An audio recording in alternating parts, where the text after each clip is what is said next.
Hi, my name is Mary Mackay. I'm an artisan baker. I've been with Terra Breads for over 5 years. I'd like to share with you my knowledge, experience, and passion for bread making.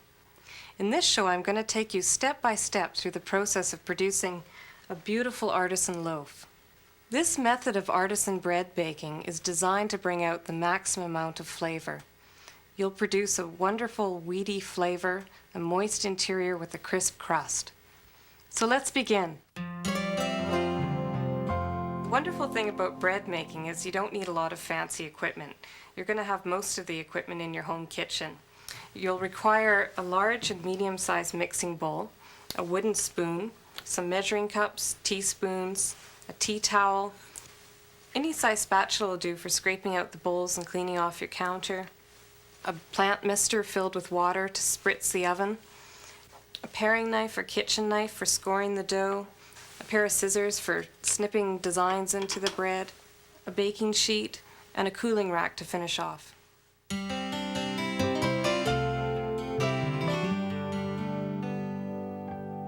To make your artisan bread, you require the simplest of ingredients: flour, salt, water, and yeast. Choose an unbleached bread flour. If you can't find a bread flour, an all-purpose will do. The recipe also calls for some stone ground whole wheat, just to give it extra flavor and make your loaf a bit more rustic. For the salt, fine sifted salt will do, but if you can come across some sea salt, it tends to have a little bit more flavor. I use traditional dry baker's yeast. Avoid the fast-acting yeast. It'll quicken up the process and you'll lose flavor in your end result. You'll need some cornmeal on hand for sprinkling on your sheet pan so that your bread won't stick to it. For the water, I just use tap water. If it's good enough for you to drink, it's good enough to put into your bread. Your recipe consists of 2 parts. First the sponge, and then the dough. The sponge consists of flour, water, and yeast. The reason for doing a sponge is it'll allow you a more flexible baking schedule. You're able to start your dough, walk away from it for 8 to 12 hours, go to sleep, go to work, and come back and have most of the work done already without being tied down to your kitchen. To start the sponge, you're going to run your tap water until it's just lukewarm. You should be able to hold your hand under it so it's not too hot. It calls for 1 full cup of water. Pour your water into your medium-sized bowl, followed by half a teaspoon of yeast. Be sure to level off your yeast so you get an exact measurement.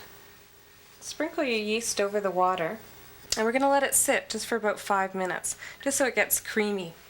The recipe doesn't require sugar because there's natural sugars that are present in the flour itself. The yeast is going to feed off the sugars, which is going to help produce the reaction of fermentation. Once your yeast is creamy, you can start adding in your white flour. This is just 1 cup of unbleached white flour. You're going to add the flour in gradually just to make for a smooth mix. This is a quick process. Altogether, it's just going to be about 5 minutes. Once the batter's nice and smooth, you're going to want to scrape off your spoon so that you get all of the yeast into the mix. It's really important. You only have about a half a teaspoon of yeast in here, so you want to make sure that it all stays in the bowl. Once it's all scraped down, we're going to set a tea towel over top and let it sit at room temperature for 8 to 12 hours. There's also the option of putting it into the fridge after the 8 hours if you need more time to get back to your bread making.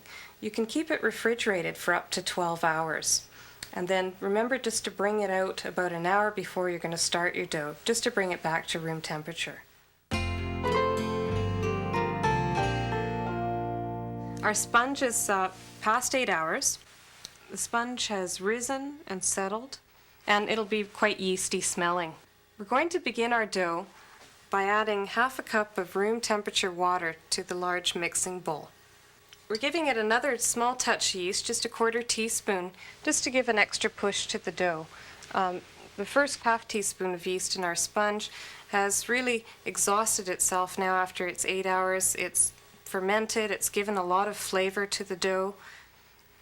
Once the yeast has sat for 5 minutes and started to dissolve, you'll give it a stir Then we're ready to add in the sponge. Pull out your scraper and pour in all of your sponge. Then you'll add in your 2/3 cup of stone ground whole wheat flour.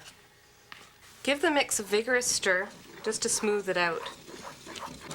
Once it's all incorporated into a smooth paste, we're going to let it sit just for about 5 minutes. By letting the dough rest for 5 minutes, we're allowing the flour to hydrate. It's going to give us more elasticity, a little bit more of a stretch in our dough, and it'll be easier to handle. In baking terms, it's called an autolyse. Once the 5 minutes has passed, you're going to begin adding the rest of your ingredients. You're going to start with 1 cup of unbleached white flour, and you're just going to stir it in gradually.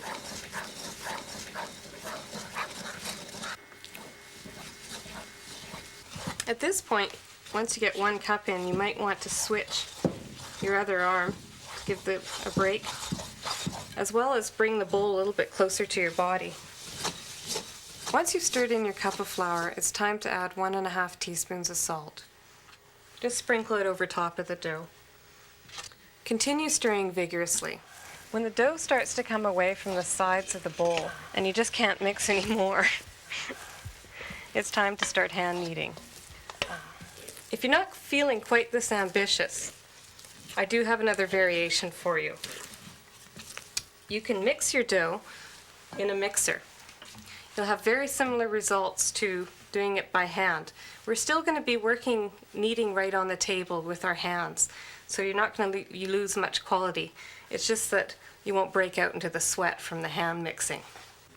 Place your sponge into the mixing bowl and add your 1/2 cup of room temperature water. Level off the 1/4 teaspoon of yeast and sprinkle it over top. And we can go right into adding our 2/3 cup of whole wheat flour. You'll be using the dough hook for your mixer, and we're just going to be mixing on low speed just to mix the flour in.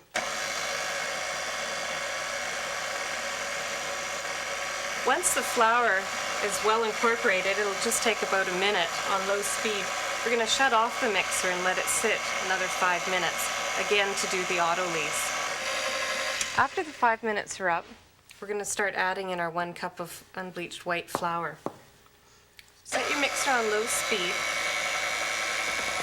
and begin adding the flour gradually.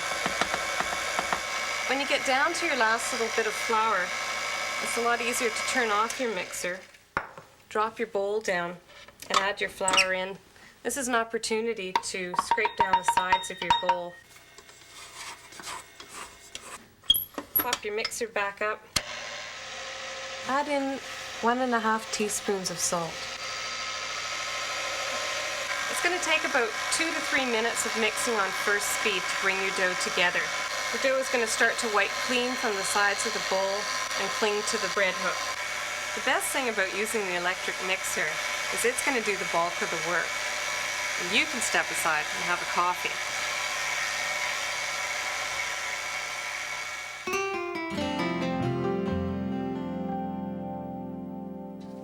So now we're ready to hit the table. We need to give the countertop a very light dusting of flour, and then turn your dough out onto your lightly floured surface. A good cleanup tip is to take your bowl to the sink and fill it with cold water right away. If you soak the dough that's left around the sides of the bowl, it's easier to come off. Before we start our hand kneading, we need to rub our hands with a little bit of flour. It's a really sticky dough at this point. We haven't finished adding in all the flour. So without brushing your hands with a little bit of flour first, it gets quite frustrating. As well as you're going to flour the surface of the dough. We're going to use roughly 1/2 cup of flour. Remember that your flour here is only a guideline. Depending on your flour, you may use more or less. Flour is different from bag to bag, the way it absorbs moisture. So what I'm going to do is show you a point where you want to stop. To begin the kneading, you're going to be gathering up the dough until you lift it up right off the counter. Lay it down on the table and fold it over top of itself. Use your hand to give the dough a 1/4 turn, pick it up at the top again, and complete the same process. When you lay it down, let it slap and turn over on itself. I like to work with just one hand when I'm kneading so that I can keep another hand clean in case I have to get to the door or answer the phone. When the dough starts to feel sticky again, add a little bit more flour. The slapping motion is to help to start to build up the gluten. Gluten is a protein that's found in flour. Once you add yeast and water to the flour, the gluten starts to react. As you work the dough, you build a fine web-like structure. This web-like structure traps gas in and gives your dough the ability to rise, much like the shell of a balloon. The dough is starting to feel firmer. It's sticking less to the table and less to my hands now. When I stop and take a look at it, I can feel that it's quite firm and it almost should stand up on its own. To finish off the dough, you need to put a little more muscle into it. Slap it down a little bit more vigorously. We're not going to be adding any more flour from this point on. Now what we're going to try and achieve is a nice, smooth, shiny surface.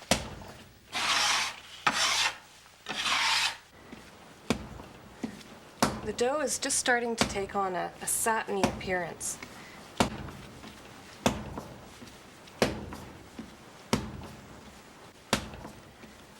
So now we're there. You can just round up your dough a little bit at this point. It's going to be nice and firm to the touch. When you press your thumb in, it'll just spring back very slowly. It has a nice smooth finish and a sheen to it. You can over-knead your dough. You'll find if your dough starts to tear a lot that you've gone a little bit too far. I would recommend that you gauge for at least 10 minutes of kneading on the table. Transfer the dough back into a mixing bowl. There's no need to oil the bowl, as we'll use our scraper to bring the dough out in the next stage. Cover your bowl with a tea towel and take a well-deserved rest. You have about 2 hours. After about 90 minutes to 2 hours, the dough has risen beautifully. It's filled the bowl up. It's almost tripled in size at this point. And it has, if you touch the surface, you can feel air pockets. It's a lot like a balloon that's blown up and entrapped all the air. Before you turn your dough out onto the countertop, you need to give a light sprinkling of flour. Keep it light. You want to work with the flour, not in the flour. Dip your bowl and roll the dough out onto the counter. Give another light sprinkling just to the top of the dough. Now you want to use both hands and pat down on the dough. Press down firmly to expel the air pockets. The air pockets are CO2. This is a byproduct of fermentation. You want to knock out the extra gas so that it gives the yeast cells an opportunity to come in contact with more starch and sugars that are present in the flour. Press the dough onto itself. You can pinwheel it up into a ball. Once you've gone all the way around, turn the dough over onto itself. Place it back into your bowl. Cover the dough with a tea towel. This is so that the dough doesn't form a dry skin. We're going to let the dough have a second rise, anywhere from 90 minutes to 2 hours. We're going to check to see if our dough has finished its second rise. It looks good. We've got a fully risen dough. It's come up to the height of the bowl and it's filled with air. It looks much the same as it did after the first rise. Lightly flour your counter before turning the dough out. Tip the bowl over. Use either your hands to help the dough out or a scraper to roll it out.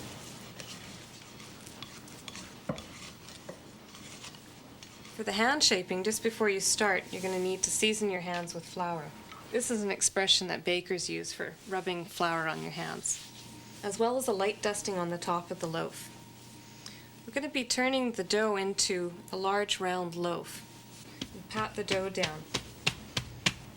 It's the same principle. You're knocking out the air. Begin your rounding up of the dough by lifting the dough off the counter, just to make sure that when you gave your pat down, you don't have any sticking to the counter. You'll do your pinwheel as you did before, gathering the outer edge, pulling it into the center, and pressing down with the heel of your hand. Keep turning the dough in quarter turns. Continue pinwheeling until you've gone all the way around the loaf. Then roll the loaf over. Now you've gotten a nice basic round shape. At this point, all we need to do is tighten the loaf up a little bit. Begin by scraping the extra flour off your counter surface. If you have a metal scraper, it works best. The tightening of the dough is probably the hardest part of hand shaping. To ensure that you're getting the proper tightness, start by pressing your thumb into the middle of the dough. This is creating a belly button in the dough. Take the outer edge and tuck it under, and with your left hand, roll over the dough. The dough is going to travel along the table. Keep repeating this process. The entire time your belly button should be facing your belly button.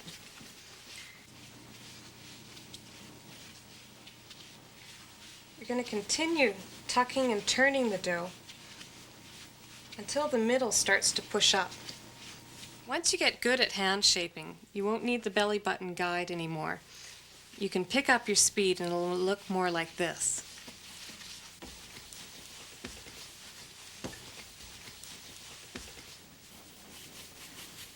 Give your sheet pan a sprinkling with cornmeal. Don't be afraid to be a bit heavy on the cornmeal. It's going to give you a little extra crunch on the bottom of your loaf. Transfer your loaf onto the center of the baking sheet.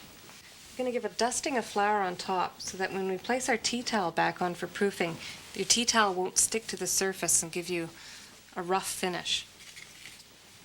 You're going to have a final proof of about 1.5 hours to 2 hours. It doesn't require to be in a warm spot. You don't have to put it on top of the stove or in the oven. Room temperature is fine.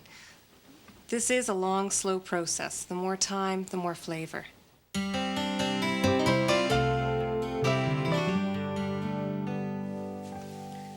Once you've mastered the basic round shape, you can get into a few different varieties and have a little fun with your hand shaping. One of my favorite doughs to put together, and one that you can really impress your friends and family with, is making a big round dough. It looks like a large donut, and it's a lot of fun to make too. Take your dough and cover it with a little sprinkling of flour, and make it quite heavy on top. Roll up your sleeves, stick out your elbow, and dunk it right into the flour. This is what's going to cut through the dough. Place your elbow right over the top of the dough and go right down to your countertop. This creates a fun hole. You could probably do the same thing with your thumb, but I think this is much more impressive. And start to let gravity pull the dough down. Just run the dough around, passing it hand to hand, gently squeezing it. You need to make a fairly big hole so that the dough won't proof up and close your hole up later. When your hole is big enough, just place it down onto your sheet pan. Spread it out. Cover it with a little bit of flour just to give it a rustic look. Proof this dough for about 1 hour, then bake at 450 degrees for 30 to 40 minutes. To get this lovely pattern of flour onto your breads, you can use a variety of baskets that you'll find around your home. Here's how to do it. You'll need a basket with a nice pattern to it, and it should not have any exposed holes. Don't worry about ruining your basket. It's not going into the oven. The basket's just simply used for proofing. Fill a sifter with flour and sift a fine layer all over the bottom of the basket and around the edges. Take your round loaf and place it upside down into the basket. We're going to cover it with a tea towel again and let the loaf fully proof in the basket. Just before it's time to set it into the oven, you're going to take the loaf and flip it out of the basket onto your sheet pan. Here you can see the pattern that you're going to get. It's going to be really lovely when it comes out of the oven because the contrast of the white flour against the golden brown color of the loaf is going to create a beautiful pattern. If you'd like to make some breadsticks, start with your unrounded dough on a lightly floured surface. Dust the top of the dough with a little bit of flour. Flour your rolling pin so that the dough won't stick to it. Starting in the middle, press down on your dough and just rock back and forth. Turn the dough over and do the other side. To cut the breadsticks, you can use your metal scraper. If you don't have a metal scraper, you can use a kitchen knife. Cut small strips of dough off. You just simply take your breadsticks and stretch them out to fit on your sheet pan. These will be crunchy because you have a nice flat surface. If you'd like a more shapely looking breadstick, gently rock it back and forth with your fingertips to round it out. For parties, I like to fill a great big flour vase full of breadsticks.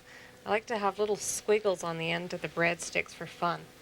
Just take your breadsticks and give them a few turns. Make them zigzags or turn the ends around. Or maybe mini snakes for the kids. You can also make your breadsticks look like little tiny shafts of wheat. Hold your scissors at about a 45-degree angle to the breadsticks. We're going to be making tiny little incisions, not cutting all the way through the breadstick. Once you make a cut, just let the dough fall to the side. Continue doing the same cut and alternate. Cut about halfway down the breadstick and leave the base solid. Now cover the breadsticks with a tea towel. You're going to let them proof for about 30 minutes. Bake the breadsticks for about 10 to 15 minutes at 450 degrees. Another variation is a baguette. The French baguette is a long stick of dough. It'll give you a nice crusty loaf. You're going to cut your dough into 2 pieces. Use your metal scraper and make a nice clean cut.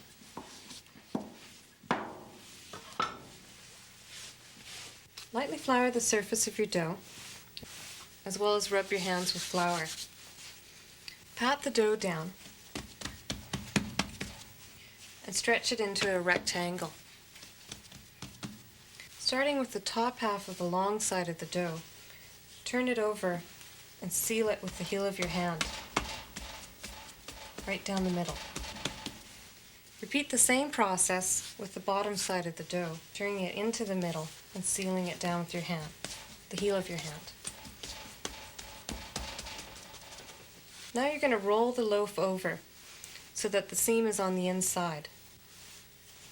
Seal it with the heel of your hand.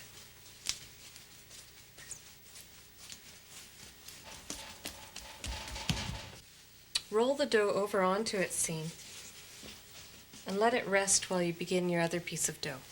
Now that your baguette has had a chance to relax, we're able to stretch it out a little bit more.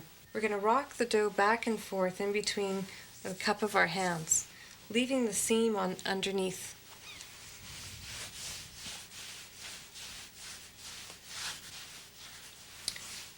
You want to do this gently so you don't tear the baguette. Once you're at the correct length, transfer your dough to your sheet pan. You want to make sure that the seam is face down. The dough is going to be left to proof now for about 1 hour. Now we're ready to begin our bake. Our loaf is finishing off its final rise. The oven is preheating at 450 degrees. Take a few moments to set up your equipment. You're going to need your oven mitts, a pitcher full of water, and your plant mister full of water. And you'll need an old baking sheet that you're going to place into the bottom of the oven. We're going to be pouring water into it. Our loaf is ready to go. You can tell that it's fully proof because it's more than doubled in size. Just touch the surface of your dough. If it feels a little bit dry, you want to spritz it with a spray bottle.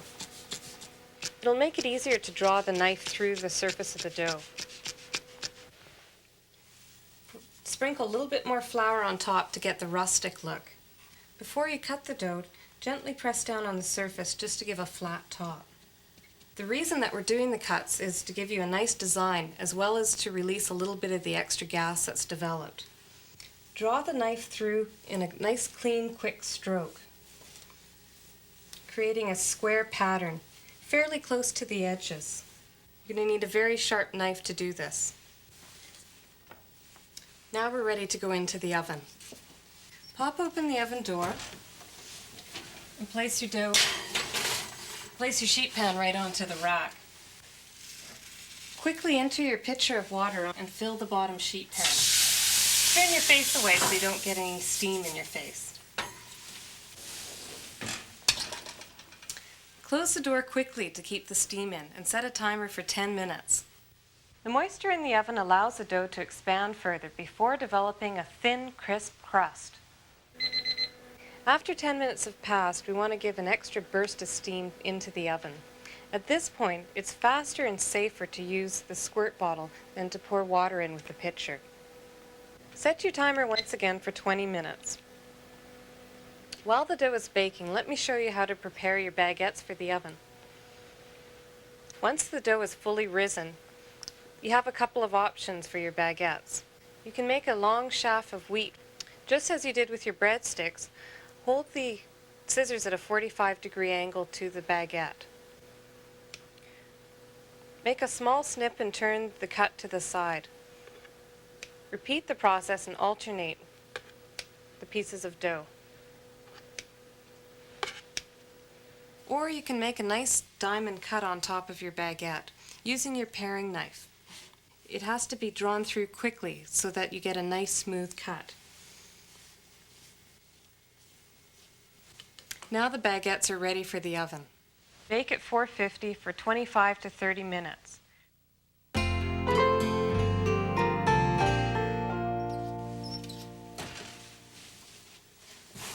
And you can take your loaf right out of the oven at this point to have a look at it. Place the sheet down on your cooling rack. We have a nice brown color to the loaf. We just need to check the bottom of the loaf for color. Lift the loaf up on its side and you can release your one mitten. We have a nice golden color on the bottom. Tap the bottom of the loaf. It should have a nice hollow sound to it. That's a guideline that the loaf is done. We're going to transfer it to our cooling rack and let it sit for about 20 minutes before we cut into it. This is what happens to a loaf that's been put into the oven too soon. We refer to this blowout effect as underproofed. Here's an example of an overproofed loaf. It rises less and falls flat while baking. Now here's your reward for all your effort.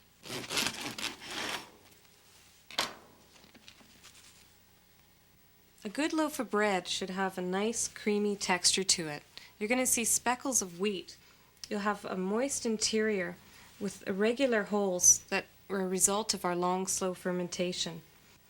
You'll have a nice thin, crisp crust. But the best part of making bread is eating it.